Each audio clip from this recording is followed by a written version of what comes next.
रहीम। अब हम डिस्कस करेंगे definition, notation of algorithm, characteristic of algorithm, algorithm analysis, time complexity of algorithm. ये कुछ ओवरव्यू होगा इस लेक्चर का। अब आते हैं प्रॉपर अपने डिफिनेशन, एल्गोरिथम के डिफिनेशन के ऊपर। एल्गोरिथम क्या है? एल्गोरिथम क्या होता है? Finite sequence of well define ये वर्ड मैं सही तरह से यूज़ नहीं कर सकता, बार अनएम्बेगुअस स्टेप। यानी क्या होता है जी, इस तरह आप अपने कंपाइलर वगैरह में प्रॉपर इस तरह स्टेप लिखते हैं जो कि वेल डिफाइन होते हैं, कि क्या क्या अनएम्बेगुअस स्टेप होते हैं, वेल डिफाइन होते हैं, और ये किसके लिए लिखे जाते हैं? प्रॉब्लम को सॉल्व करने के लिए। ठीक हो गया जी। बहरहाल ये थ्योरी है, जल्दी जल्दी इसको कवर करते हैं जी। अब देख, कंप्यूटर में जो एल्गोरिथम होता है वो यानी रीढ़ की हड्डी समझी जाती है किसी भी प्रॉब्लम के सॉल्यूशन के लिए, क्योंकि वो easily computer to process data efficiently and correctly. ठीक हो गया जी, आगे देखते जाइए। अब पहले आपके सामने एक प्रॉब्लम होगा जी, फिर प्रॉब्लम के आप पहले स्टेप बाय स्टेप उसको तोड़ोगे। ठीक है, कि इस स्टेप में मैंने ये करना है, ये लिखना है, ये लिखना है। ठीक है, ये आपका एल्गोरिथम बनेगा। ठीक है, और फिर आपने ये सारे स्टेप कंप्यूटर की लैंग्वेज में एज अ इनपुट देने। कंप्यूटर उसको प्रोसेस करेगा और आपको क्या देगा? आउटपुट देगा। सिंपल सी चीज़ है जी। अब देखें, एल्गोरिथम के लिए क्या क्या चाहिए? Non ambiguity requirement for each step. देखिए, हर स्टेप आपका वाज़ेह होना चाहिए, वेल डिफाइन होना चाहिए। ऑलरेडी मैं डिस्कस कर चुका हूँ। देखिए, सम टाइम इस तरह होता है कि हम रेंज बनाते हैं फॉर लूप में। जब आप रेंज बनाते हैं फॉर लूप में तो वो क्या होगा? स्पेसिफाई होगा प्रॉपर, उसके ऊपर जो कंडीशन लगेगी वो क्या होगी? प्रॉपर स्पेसिफाई होगी। देखिए, जब भी एल्गोरिथम होता है, फॉर एग्जांपल आपके पास एक प्रॉब्लम है, अगर आप इस प्रॉब्लम को देखें, इसके डिफरेंट अप्रोच स्टेप होते हैं।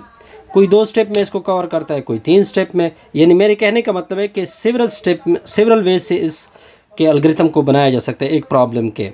ठीक हो गया। ये भी कहा था कि एक प्रॉब्लम के देयर में एग्जिस्ट सेवरल एल्गोरिथम हो सकते हैं किसी भी प्रॉब्लम को। ठीक हो गया जी। और मेन मकसद क्या होता है जी? हमारा जो मकसद होता है कि हम अपनी जो आइडिया होते हैं, जो हमारी डिफरेंट आइडिया होती है सेम प्रॉब्लम, वो स्पीड अप के साथ क्या कवर जाए, रन हो जाए। ठीक हो गया जी। बहरहाल ये कुछ पॉइंट है, इसको आप खुद रीड आउट करें। ये जस्ट थ्योरेटिकल पॉइंट है, इसमें कोई मसला नहीं। हमारा मेन रिज़ल्ट यहाँ पे एल्गोरिथम एनालिसिस क्या होता है? Running time. ऐसा एल्गोरिथम बनाओ कि वो एफिशिएंट हो और जल्दी रन हो जाए और आपकी स्पेस भी ज़्यादा ना ले। ठीक हो गया जी। अब प्रॉपर अपने टॉपिक के ऊपर आते हैं जी। अब देखिए, प्रॉपर मैं अब एल्गोरिथम को एग्जांपल से सॉल्व कर रहा हूँ। अगर आपको दिया जाए कि A2 number entered by user, के 2 नंबर ऐड कर दो लेकिन यूज़र से इनपुट ले लो। फॉर एग्जांपल अब सी आप लोग कर रहे हैं ना, सी में प्रॉपर मैं ये प्रोग्राम बनाता हूँ। पहला स्टेप आपका क्या होगा? पहले आप स्टार्ट करोगे। सी किस तरह स्टार्ट होता है आपको पता है? सी स्टार्ट का क्या आप इस तरह लिखते हो? सर, इंक्लूड studio.h लिखते हैं। ये देखिए, मैं प्रॉपर आपको वाज़ेह कर रहा हूँ कि जो एल्गोरिथम मैंने बनाया उसको मैं प्रॉपर कोड में लिख रहा हूँ। पहले तो आप स्टार्ट लोगे, और स्टार्ट में और क्या होता है? एंट मेन लिखोगे। ये आपने एंट मेन लिखा, स्मॉल ब्रैकेट फिर कर्ली ब्रैकेट, इस तरह होगा। फिर आप क्या करोगे? चूँकि 2 नंबर आपने लेने हैं, 2 नंबर फॉर एग्जांपल मैंने ले लिए, इंटीजर ले लिए, तो एंट लोगे आपने इस तरह। एंट num1 लिया, एक इंटीजर लिया num1 के नाम से, दूसरा इंटीजर लिया num2 के नाम से। ये आपका स्टेप होगा। ठीक हो गया जी। ये आपने क्या किए? 2 नंबर लिए, ये आपका सेकंड स्टेप हो गया जी। फिर आपने रीड वैल्यू num1 एंड 2, इसको रीड करोगे। रीड होने का मतलब है कि ये आपने कहाँ पे सेव किया है। ठीक हो गया, एंट वेरिएबल में को वगैरह वगैरह। ठीक हो गया, ये आपका थर्ड स्टेप हो गया। फिर इसके साथ एक सम वेरिएबल भी क्या करते हैं? डिफाइन करते हैं, वो भी इंटीजर में आएगा। अब क्या करेंगे?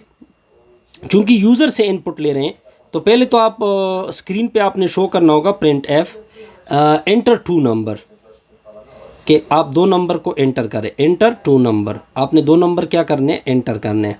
फिर इस तरह ये कोटेशन मार्क, फिर सेमी कॉलन। फिर क्या करना है, चूंकि यूज़र से लेना है तो आपने लिखना है स्कैन एफ। ये मैं प्रॉपर प्रोग्राम बना रहा हूँ और आपको सिखा भी रहा हूँ, ठीक हो गया। फिर आपने लिखना है सम परसेंटेज डी, यानी कोटेशन मार्क परसेंटेज, चूँकि दो नंबर है तो एक num1 है एक num2 है, तो परसेंटेज ताकि दोनों शो हो जाए, परसेंटेज डी। और फिर कॉमन ई डालोगे, डायरेक्ट दोबारा एक और परसेंटेज डी डालोगे। फिर इस तरह एंड के साथ num1 लिखोगे और एंड के साथ num2 लिखोगे। ये स्टेप भी ओके हो गया। फिर आपने सम भी करना है ना। सम किस तरह होता है कि दोनों num1 प्लस num2 करते हैं ना, ठीक होगा, वो लिखोगे, ठीक हो गया जी। और फिर आपने क्या करना है, प्रिंट करना है। किसको प्रिंट करना है, प्रिंट एफ में अब सम को प्रिंट करना है ताकि सम भी आपका आ जाए। सम किस तरह प्रिंट करोगे, सम इक्वल टू होगा परसेंटेज डी, और फिर लाइन, दूसरा लाइन दे दे और फिर लेके सम, फिर सेमी कोलन, फिर आप लास्ट पे स्टॉप लगाओगे, रिटर्न 0, ये आपका हो जाएगा। अब दोबारा मैं रिपीट कर रहा हूँ। पहले हमने अपने माइंड के साथ स्टेप बनाई। पहला स्टेप आपका स्टार्ट था, स्टार्ट में ये चीज़ें मैंने डाल दी। फिर आपने स्टेप 2 में क्या करना है, दो वेरिएबल डिक्लेयर करने। एक num1 के नाम से मैंने डिक्लेयर किया, एक num2 के नाम से, और दोनों मैंने वेरिएबल कौन सी वेरिएबल है, यानी इंटीजर टाइप है। और चूंकि इनका सम भी इंटीजर होता है तो इस वजह से उसके सम को भी इंटीजर में रखा। पॉइंट क्लियर होगा। अब आप क्या करोगे, read value num1 and num2। अब आपने क्या करना है, आपने प्रिंट एफ फंक्शन बनाना है जिसमें आपने दोनों नंबर एंटर करने हैं ताकि रीड हो जाए, ठीक हो गया जी।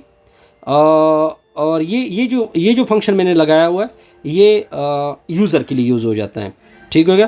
फिर हमने जो सम था उसको डिफ़ाइन किया कि सम इस तरह है, num1 प्लस num2, ठीक हो गया जी।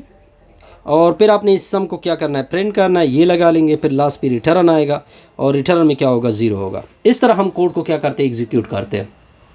पॉइंट क्लियर होगा जी, बिल्कुल क्लियर। अब मैं साथ साथ इस चीज़ को अगर आप करना भी चाहते, इसको बोलते हैं एल्गोरिथम।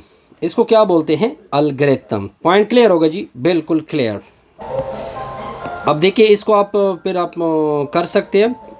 आपको एक प्रॉब्लम पहले गिवन होगा, ये आपको प्रॉब्लम गिवन है, ये आपके सामने प्रॉब्लम हो गया। इस प्रॉब्लम के हमने पहले स्टेप बनाने होते हैं। स्टेप 1 क्या करोगे, स्टेप 1 जो होता वो हमेशा स्टार्ट होगा, ये आपका स्टार्ट होगा। अब find the largest number among 3 different number entered by user. अब पहले तो आपने 3 नंबर डिक्लेयर करने हैं, ए बी सी।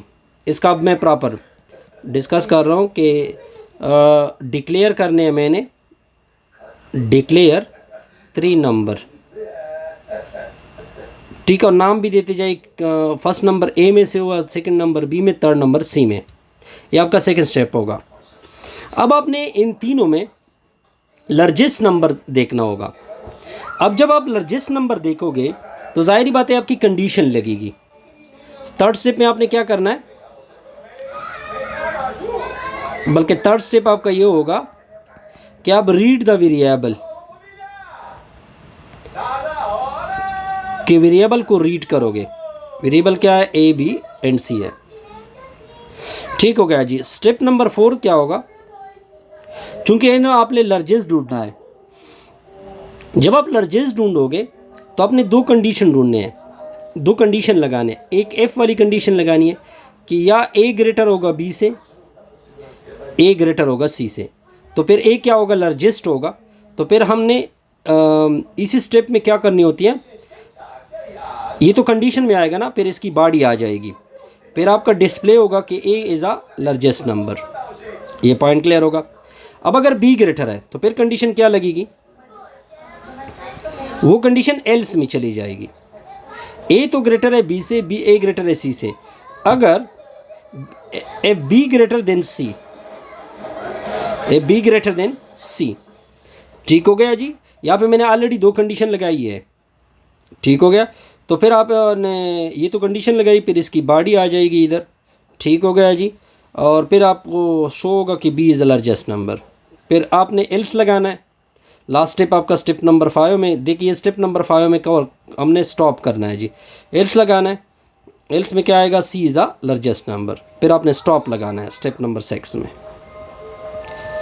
ये इस तरह वर्क कर रहा होता है एल्गोरिथम। ठीक हो गया जी। प्रॉपर मैंने अभी हर स्टेप को डिफाइन किया।